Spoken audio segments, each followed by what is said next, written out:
Sometimes in life, we have occurrences, you're just sitting in a coffee shop and then somebody comes in and the rest is history. It can have ramifications. That's fantastic. Yes. Then I started playing for light music, and I suddenly joined a whole crowd, and then I thought I'd start a little bit on my own. And we managed to get contracts for this and for that, and we got contracts for the Queen. We played for the Queen's private parties for her anniversary of being on the throne, which they came from. The Senate came from America. So you've been playing for all these people. When you go to their houses, do they know you're Jewish?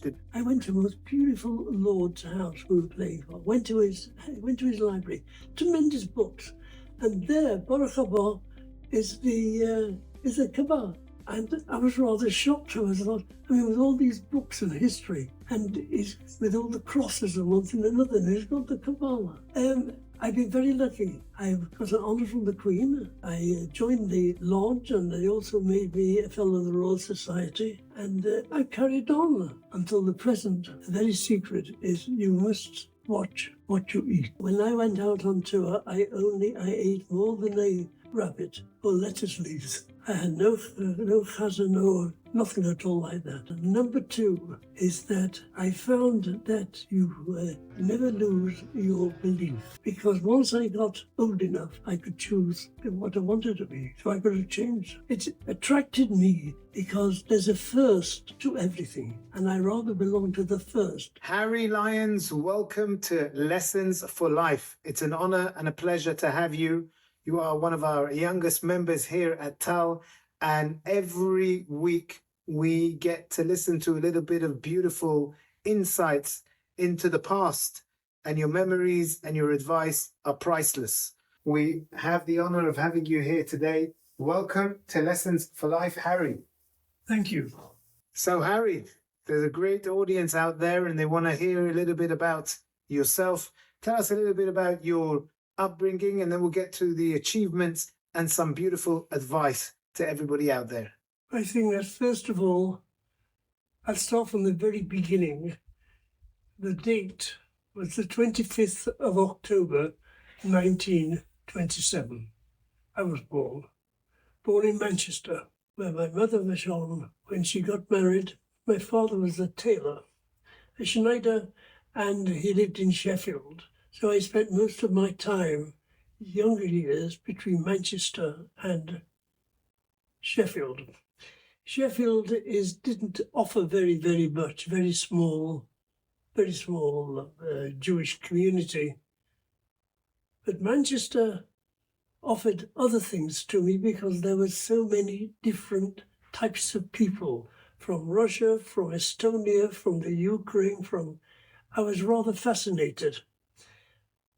I can go back to when I was quite small, I think possibly 5 or 6, when my grandparents were Shalom, they belonged to the Blechner Jew.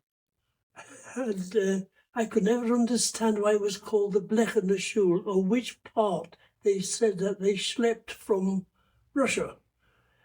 But when it rained, I suddenly realized that what they had schlepped was a piece of tin of some kind for the roof of the shoe. And when it rained, it made a terrible, terrible noise. That I was stuck in my mind. My Zayda V'Shalom used to take me by the hand, and we lived in a place called Great Clew Street. This is in Manchester? This is in Manchester. And were there a lot of Jews around in Manchester, a lot of Jewish neighbours? What was the population? Packed with Jews. From where were they? Different countries. Different countries? In the shul that my Zayda V'Shalom took me to, they couldn't afford a rabbi and they couldn't afford a chazan. So the shoemaker was the chazan, the man who sold the fruit. He was the rabbi. And how was the synagogue? Was an old synagogue? It was very, very old indeed. But it was always packed. And when you grew up over there, do you remember anything? Was there like a kosher stalls? Oh, yes. All the shops, most of the shops where we lived, in Manchester at the time, most of the shops were Jewish because it was a Jewish neighbourhood. The only time I saw one or two, should I say, ungodly things was when the Mosley, Oswald Mosley and his black shirts, then everyone ran in and closed the door and closed the windows and sat down in the dark and just prayed that they would go away. And that happened very often? Quite a few times. I do have a recollection in 1938, my Baba, who came from Germany, she had a nephew who was a doctor, been married about 12 months. He came to a lad let out of Germany to come to England to visit with a little baby of approximately 3 months old, 4 months old. I remember holding the baby and everyone crying and everyone shouting and everyone talking. My mother Vishal, my grandmother and grandfather Vishal, they all wanted him to leave the baby behind because they had to return to Germany. And he said he can't do that, otherwise the whole family would go into a concentration camp. I remember playing with the baby's fingers, holding my hand. They all went back and they all perished. We had no relations left in Germany. You survived the war over here. Take us through a little bit about how was Britain, how was Manchester, if you were in Manchester during the bombings, 1939 to 1945, those 6 years. Tell us a little bit about the experiences that you had. It happened on one Thursday evening, I think, I forgot the month. The sirens went, and we lived in Sheffield. My father had a workshop in Queen Street, and suddenly, when the sirens went, the aircraft came over and they dropped incendiary bombs. They came in very, very low. You could see the crosses on the aircraft. You see the swastika. And I remember that they dropped incendiary bombs and set the whole of the centre of Sheffield on fire. Then another raid came and dropped the bombs, and they bombed us until approximately around about 5:30 the following morning. The whole of Sheffield was alight. I do remember being quite young, going to the town after the bombing and looking down the main shopping centre. And I got the shock of my life because it looked as though the earth was moving. It wasn't. It was the rats running from the fire. Smoke was everywhere. And how did you deal with these kind of bombings? How was it mentally to be in a place where you obviously didn't have any bomb shelter? I don't know if you did or not, but people are running and people unfortunately dying. How do you deal with these kind of moments? It was a matter that it happened and you had to live through it. You had just to pray. We had a landmine that landed. It came down by parachute, I believe, and it blew at where I lived in a place called Rutland Park. And I remember that there's such an explosion, it blew down a row of houses, solid houses made out of stone. And our kitchen partly vanished as well. We lived in the cellar with the family. My father, Vesholam's mother, came from Russia. She was living with us. She was very old. Well, in those days, people of 60 were old. They looked old. They had a very, very hard life. The chances that one had was very small. And there's some people who were extremely bright. They did extremely well. I had a totally different life. I had a totally different experience. A lot of my friends, some of them I lost. I lost a friend in the RAF. I lost a friend who was a commando. He was killed. I used to be in the choir. We had a shul. We had a shul in a place called Wilson Road, off Ecclesall Road. Chazan Khan of Sholem, when his wife died, my mother Vesholam used to make him his meals. He used to come to our home. I was in his choir. Things were very difficult. And naturally, prices were very, very low. One could go on the tram for a halfpenny or a penny in those days. Now it's a few quid. That was a couple of pounds. Yeah, that's right. It's gone up a few hundred percent since then. We had a kosher butcher, and you can make a whole Shabbos on half a crown. Half a crown, which was like what? 2 shillings and sixpence. Was that 10 pence? 20 pence? Well, 2 shillings is what, 10, 20, Yeah. 26 pence. 26 pence. That's the gematria of God's name. Very interesting. You could make a whole Shabbat. You can make a whole Shabbat. Now 26 pounds, you can't make a whole Shabbat. I mean, maybe 260 pounds, maybe. It certainly hit me because I love black bread. And I just pay for it with the card. I don't think anything about it. But it suddenly hit me. I'm paying £3 for a rye bread. That's cheap. Very good. Well done. So, Harry, that's amazing. You were living at the time of the war. You just said, look, we've got to live through it. You had the desire to survive. And that's really what brought you through. And that's really what's taken you throughout your whole life, having to get to know you. We will win, right? That's one of your mottos. I think the worst thing that we ever heard was, I was going back, 1941, when the Germans landed in the Channel Islands. They were, between 45, 50 miles from England. That gave us the shivers. Mm-hmm. That was frightening. They even made a list out of the Jews, and they found the names, and they named the Jews that they were going to execute. Mm. There are a lot of rumours going around. I do have a recollection here. I came home from school in Sheffield, and quite happily, 3:30, 4 o'clock, and I came through the front door, and there was a man sitting on the step. He was in his army uniform. He was sitting, and I said, "Excuse me, I'd like to pass him." And he just looked at me and he said, "Ivy." I said, "Are you Jewish?" He said, "Yes." So I ran into my mother and said, "There's a Jewish soldier sitting on the step." I said, "Bring him in, we'll have a cup of tea." He gave him. And he came from London. He'd been called up. Mm-hmm. And he'd been training because the girls' high school was taken over by the armies and the army barracks. Mm. So men were coming and going and going and coming. And they were practicing shooting with broomsticks because they didn't have rifles. And I was remembering saying, "Allah bin Smashugis, Allah bin Smashugim, Mishagoyim."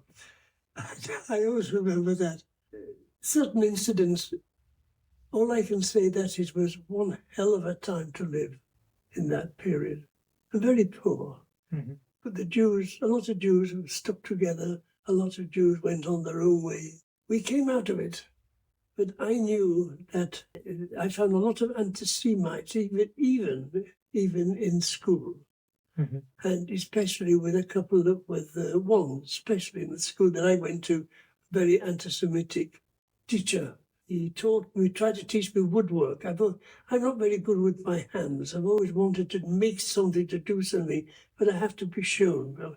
But he showed no compassion whatsoever. And in those days, a teacher could take a stick to you, leather on the end, and cane you. And this fellow put me into hospital. I had wheals on the back of my neck. So I stuttered at the age of 10, and I became very, very backward indeed, because I lost my sense of speech. I went to a special school, and my parents were very worried. I seemed to have lost all power of thinking. Little did they know that at the age of 97, you'd be sitting on the Lessons for Life podcast, sending a message to all of Am Yisrael. They didn't know that, Harry. Neither did I. Neither did I assure you. After the war, I made 4 or 5 attempts of hitchhiking from Sheffield to London. I've always loved music, always. My parents, Shalom, told me that when I was a baby, they put me down on the carpet, and then my mother, Shalom, turned around and I wasn't there. When Dad came home from work, they searched the place out and couldn't find me. And eventually, halfway through the night, they heard a murmur behind the settee where the wall where it touched the wall, and I was there listening to the man play the trumpet Wow. in the next house. Wow. That's what they told me. They told me one or two things. My mother was sometimes a little forgetful, so she was absolutely wonderful. When I was a baby, she placed me on the table, and my father was Sean. He had a motorcycle. We were going to see my grandparents in Manchester. And he got about a quarter of the way when my mother was Sean was in the sidecar, and Dad said, "I think we've forgotten someone." And they left me on the table. They had to go back for me. Oh, I was still on the table. Oh my God, yeah. So you enjoyed music. And you wanted to do music, and you were hitchhiking down to London.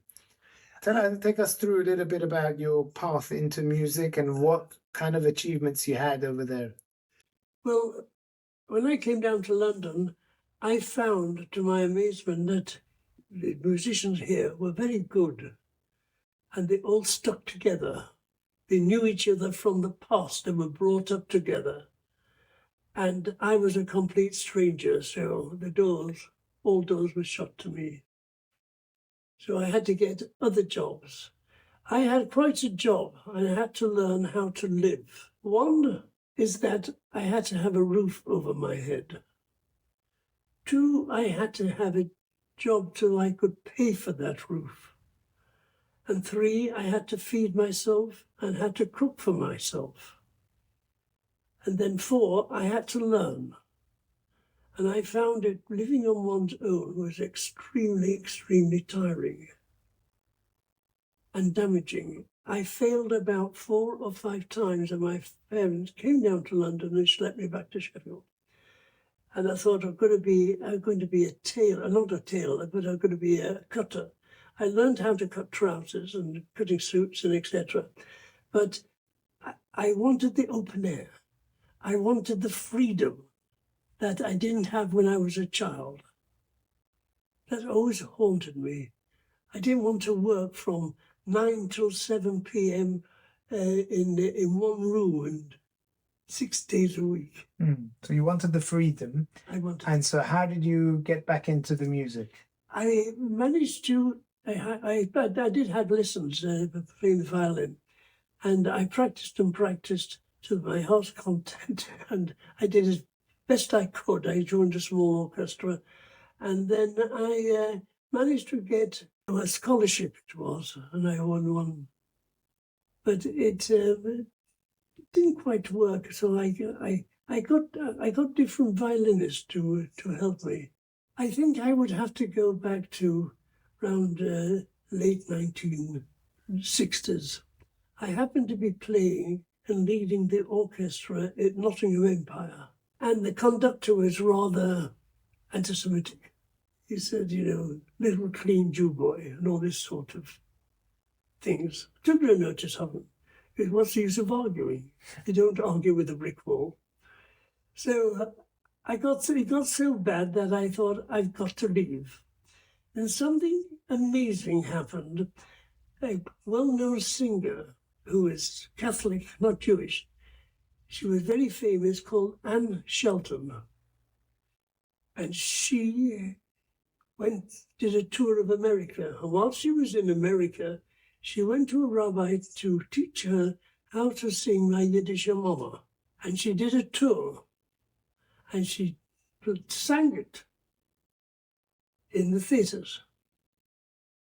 On this particular occasion, with my dear musical director, so-called friend, he liked to go into the bar at the interval. I went into the band room with the other boys, and then when it was time to start the second half, I came out, I sat in my seat, picked my violin up, and where's the conductor? And then suddenly there's an announcement, ladies and gentlemen, direct from New York, the great and one and only Anne Shelton.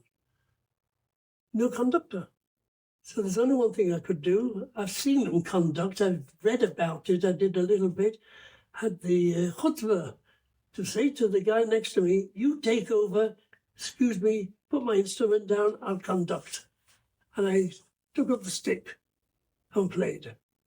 The curtains opened and we played played My Yiddish Mama. But I did it slightly different. I don't know whether you know the tune, but it starts very, very Jewish, with the crescendos and decrescendos, the piano and fortes. And I managed to convey it to the others. I said, follow me, follow me. I noticed at the side of my eye, the resident musical director, he ran from the bar with a pint in his hand, he still got it, but he's not allowed to go through the audience and climb over. So I had to do it to the end of the show. And Sheldon called me into the dressing room afterwards just to say thank you. But what happened? I told her. And she said, asked me, are you Jewish? I said, yes. He said, go to London. Tell them that I sent you. And gave me a couple of addresses to go to. So I started again. Wow. I got fired from that job. It was a yerida shetzarich le'aliyah. Sometimes you got to go down to go up. Absolutely. But when I go down, I go down. Right. I'm not like the houses that are for sale. They only go so high. They don't go to the bottom, but I go underneath. Right. And my life has been up and down and up and down. I arrived in London. And did you take up any positions over there? And then I tried here and tried there, but I heard that the Lord Mayor of London, his name was Paul Getty, was giving a prize out to the Londoners, no matter their age or sex, to one of the most promising musicians, they called it. Mm-hmm. I managed to get a position there. I gave an audition and I went to the London School of Music. In 1960s, I was with Harry Seacombe and the Bernie Delfont conducting. I went to Blackpool and I was starting to mix with the big stars, but just playing conducting. And then I was appointed musical director of Holiday on Ice of America, not of England. And I was asked to go to Germany to take over because the show was going to be brought to England. So I went to Germany and I had a German orchestra and I had to do it. It was the most fantastic show. It was Holiday on Ice of America. The first half was comedy. The second half was Tchaikovsky ballet. You were conducting now. I was conducting the whole lot. And when you were conducting, out of how long were you have you been conducting for? How many years would you say, from the 60s till what? Well, I only managed to do about 18 months. But I'm an avid reader. I love reading. My greatest hobby is not schlepping clothes around in my suitcase, it's schlepping books. Oh, wow. Okay. So my place now is full of books. But I'm an avid reader, and I used to go to the symphony concerts. And I was very fortunate where I lived in Sheffield. The manager of the Halley Orchestra was Sir John Barbaroli, and I used to watch him and ask one or two questions because he lived also next door when he was in Sheffield. Mm-hmm. And I picked up tips here and picked up tips there. I didn't have what they call a full university education. So you were conducting only for 18 months? So I was conducting for 18 months. And then afterwards, take us through, you've played for the royal family? Well, yes, but this was a different thing entirely. This is something I have to tell you. Is that in 1962, I lived in Mayfair, Park Lane. Not bad. Sheffield, Manchester, Mayfair. I lived in Mayfair, and I used to walk from my flat in Hyde Park, and the second bench down in Hyde Park, I slept in that, wrapped in newspaper, to keep warm. Mm-hmm. And I thought to myself, I'm sitting in my car one July. I'd been with Holiday on Ice, and I could have contracts. I was going to Japan. I was going to go around the world again. I was told Holiday on Ice came from Chicago. Mm-hmm. And I'm sitting, the sun was shining at Eversholt Street. The lights were red. There's a man in front of me with a motorcycle or so, small car. And he went off on the yellow lights.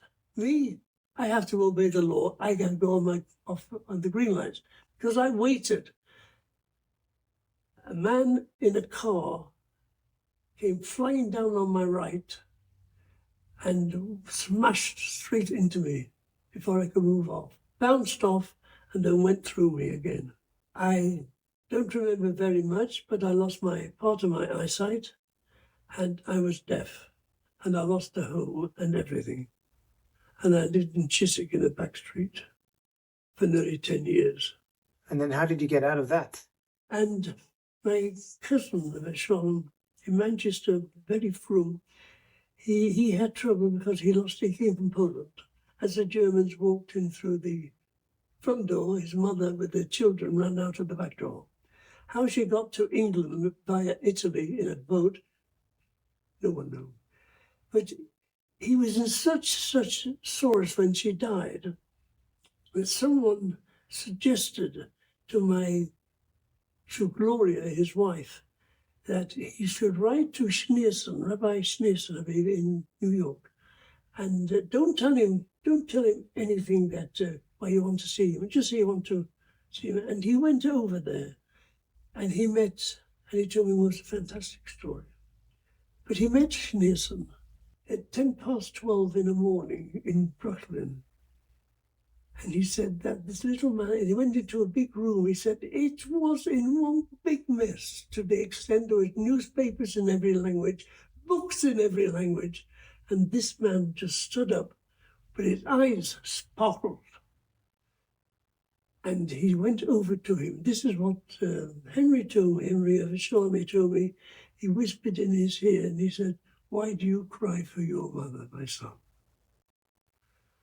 And then he told him, which Henry wouldn't tell me what it is, but he told Henry something that only he and his mother knew what happened when they left Poland or Italy. No one knew. So, and he said, this is how I know what happened. And this is what I'm telling you, it's the truth. So Henry was cured, and he found a doctor, Yiddish doctor called Harold Zalin in Liverpool. So he said to me, "Look, Schneerson told me this, and the doctor cured me. Go and see him." So I borrowed the 6 guineas that it cost to go to Liverpool, borrowed the train fare, and I went to see Harold Zalin. I was very poor, I can assure you. I had practically nothing. And I sat there, and he examined my ears, he looked at my eyes, and one thing another. He turned around to me, and I always remember he said, because there's a very great opposition between Harley Street and Rodney Street.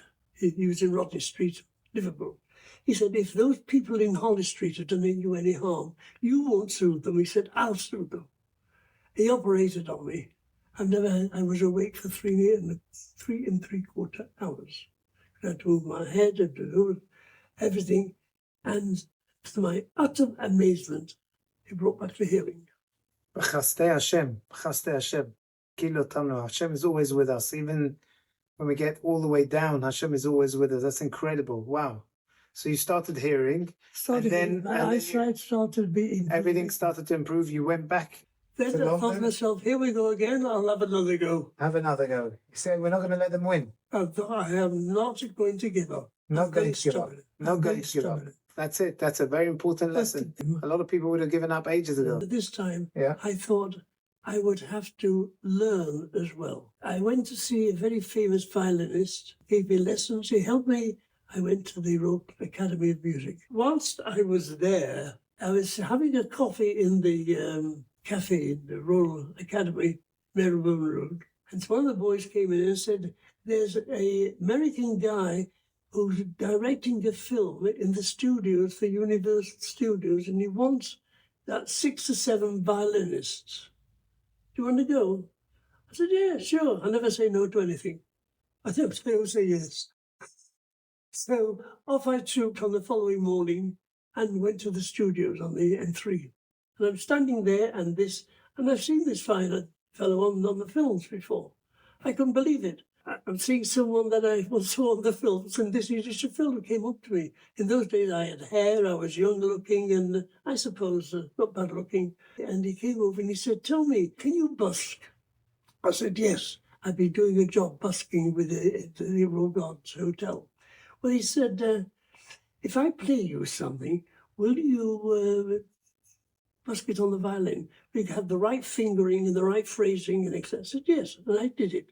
He said, "Okay." He said, "I tell you what we're going to do. We're making a film about someone, the detective in Baker Street, the fictional, of course. And we're going to give you a dummy violin with a dummy bow, and we're going to, you were dressed up like Paganini. No one will recognize you at all. And you will, what we're going to do to you is upside down, we're going to act Meshuggah with you. And they did. I got well paid for it. He said, do you want an agent? I said, no. I'm high my agents. I'll give myself my 20%. And I got the job. And but my father, Vishal, died. When I came back to London after the shiver and seen to my mother, Vishal, and the business, everything was in the can. No one phoned me or anything, and suddenly, out of the blue, things started to happen. My telephone started to ring. Now, my real name is Harold. Harold Ivan Lyons. But everyone in the business called me Harry. Herschel, Seville. I've become and I started to be getting the big jobs that all the boys are getting. I couldn't understand it. Well, I said to my fixer next door, next to me, he was playing, he was a fixer, we call him the fixer who fixed everything. I said, how did you get my name? Well, he said, I never take my wife anywhere, never take her out. And so she says, you're going to the local cinema. And she came back, terrible film. She said, we're going to see there's a violinist. You may like him. Cutting a long story short, he phoned the manager. He heard that my clipping of my playing. And that was that. But I didn't play because they had made someone else brought in. So I phoned up the company and I said, can I just ask you something? Who played in my place? And he looked through the book and he said, it was some well-known guy called Yehudi Menuhin. Well, famous. Well, I didn't tell them that you saw me, but you heard. And that's how I came into the session world. Sometimes in life, we have occurrences. You're just sitting in a coffee shop and then somebody comes in and the rest is history. It can have ramifications. That's fantastic. Yes. Then I started playing for light music, and I suddenly joined a whole crowd, and then I thought I'd start a little bit on my own. And we managed to get contracts for this and for that, and we got contracts for the Queen. We played for the Queen's private parties for her anniversary of being on the throne, which they came from. The Senate came from America. All of them played for them. I played for the private parties of the very famous actress who married Prince Monaco, Grace Kelly. So you've been playing for all these people. When you go to their houses, do they know you're Jewish? Did they know you were Jewish? I never had any trouble. Never had any trouble. But one thing that always puzzled me, I went to the most beautiful lord's house we were playing for. Went to his library, tremendous books, and there, Baruch haba, is the Kabbalah. And I was rather shocked. I thought, with all these books and history, and with all the crosses and one thing and another, and he's got the Kabbalah. I've been very lucky. I got an honour from the Queen. I joined the lodge, and they also made me a fellow of the Royal Society. And I carried on until the present. So tell us, Harry, you've carried on. Firstly, what's the secret to long life? The very secret is you must watch what you eat. What you eat, you are, number one. When I went out on tour, I ate more than a rabbit or lettuce leaves. But I lived on it. I had no chazan, no nothing at all like that. That's number one. And number two is that never lose your belief, what you believe in. Someone once asked me, why are you a Jew? Is it the fact that your mother had you and she was a Jewess? And I said, no, because once I got old enough, I could choose what I wanted to be, so I could have changed. But I didn't. But I said, it attracted me because there's a first to everything. and I rather belong to the first than the second, which is copied from the first. Very well said. We obviously, Judaism is has got a lot of rich history behind it.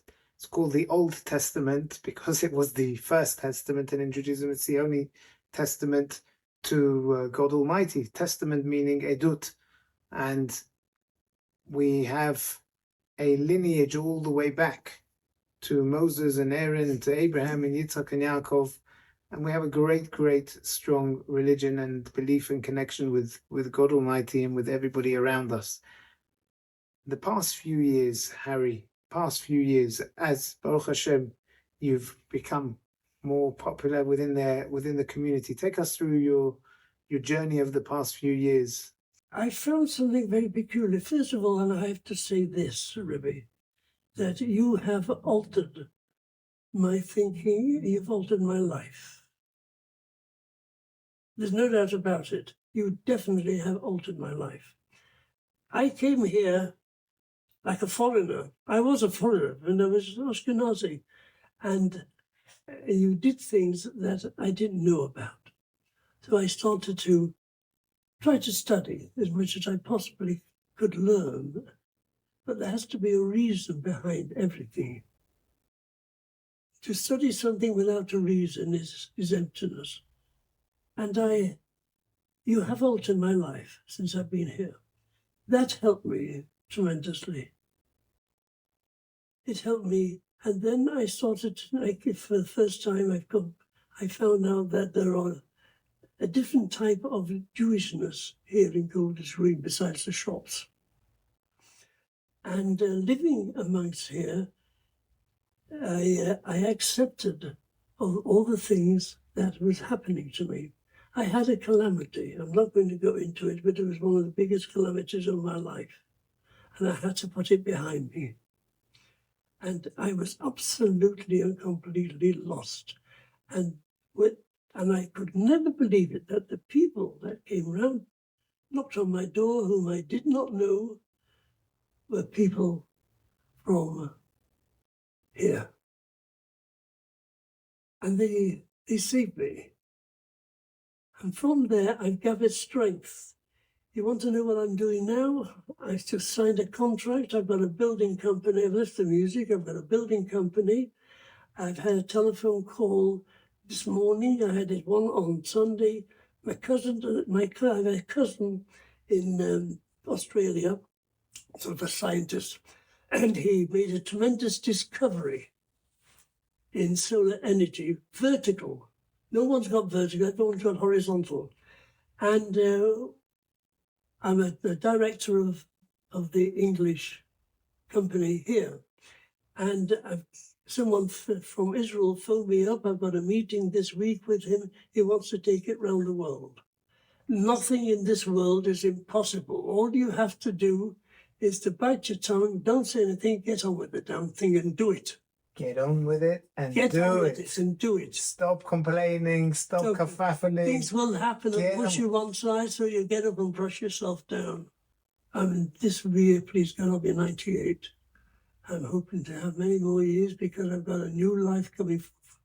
I'm hoping this year, this week, I'll know quite a lot. I have my ups and downs and breathing, and the doctors examined me and just shake their heads and said, "You're like a 50-year-old." Am Nolad Yahaleleka. It says that in the future there's going to be the rejuvenation of Am Yisrael.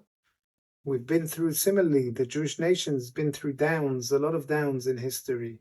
But slowly we're recreating ourselves and we're rebuilding. And it's because we just get on with it. Exactly. We just get on with it. We'll serve God through the thick and through the thin. No matter what he chucks at us, we're going to continue because we know that he's our Abba Shebashamayim. He is our dad. He is our king. He was, and he will be. He's always with us. So no matter what gets thrown, we can see the end. We can see the mission. And I think that's what I see in you, Harry. I think I see a man that's been through the ups and downs, coming to your 98th birthday, came into Tal maybe 6 years ago, as a stranger, but you're part of the community. Everybody needs to have themselves strong. It's good for them to have good friends and family, but it's also very important to have a community. and to be part of a community. And that's something that we're blessed with, to have somebody like you as part of the community, giving over that incredible ideas, those stories from the past, because the stories from the past repeat themselves in this generation. Kids it's a different generation, but many kids will face over the next 70, 80 years difficult moments. It could be, God forbid, wars, it could be economic crises, it could be this. But when they listen to how you've pulled through and how you are a beacon of light, and you can say that at 97, Ad 120, starting a new business, then people start to open their eyes. People understand. Yes. I think there's only one thing I haven't done yet. I'm hoping to do it. Get married. Well, if there's anyone out there listening, by the way, we are working on it. We have Shidduchim Shadchanet here at Tal, but we are working on it. And if anyone's out there, Harry, you're a great catch. Thank you. There's one thing that I think has kept me going, is that, I don't know, I try and get here every week, but I love it. And I love I love the feeling of everyone around me. And I think when I come in here, I feel at home. And I can relax. I can sit down, I can relax. No one's going to say anything at all to me or shout at me. And I just have your faith and your determination. Your faith and your determination is food for your soul. So true. I'm not giving up one iota. What I'm doing this week, I just couldn't believe it last night. As a matter of fact, I have to tell you this. With the news of the telephone calls last night, a friend and myself, we broke open a bottle of whiskey. And that's why I'm sitting on the edge of the chair. L'chaim, tovim v'shalom. Be'ezrat Hashem, we wish you success in your new endeavor. Thank you so much for parting of your knowledge to everybody out there. You've given us a lot of ideas and insights into the past, which hopefully we can all use for the future. Harry Lyons, thank you very much for joining us on Lessons for Life. Thank you very much indeed. Thank you. Thank you.